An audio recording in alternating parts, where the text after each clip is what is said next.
మంచిర్యాల జిల్లా బెల్లంపల్లిలో దొంగలు బీభత్సం సృష్టించారు. స్థానిక బజార్ ఏరియాలోని 5 దుకాణాల్లో చోరీకి పాల్పడ్డారు.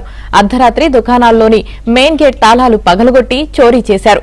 ఉదయం వచ్చిన యజమానులు షాపుల తాళాలు పగలగొట్టి ఉండటంతో ఆందోళనకు గురయ్యారు. వెంటనే పోలీసులకు ఫిర్యాదు చేశారు.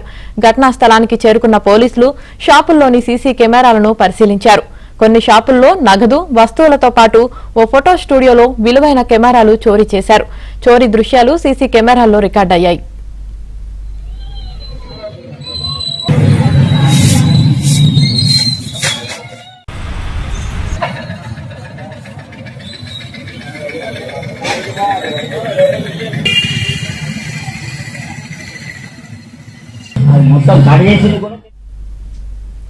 బజార్ ఏరియాలో ప్రధాన కూడల్లో సీసీ కెమెరాలు లేకపోవడంతో నిత్యం చోరీలు జరుగుతున్నాయని ప్రజలు ఆందోళన వ్యక్తం చేస్తున్నారు.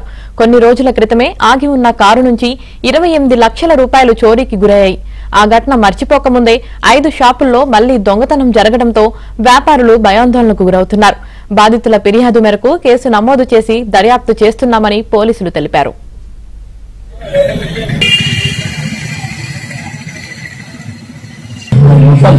కూడా తెలిసింది.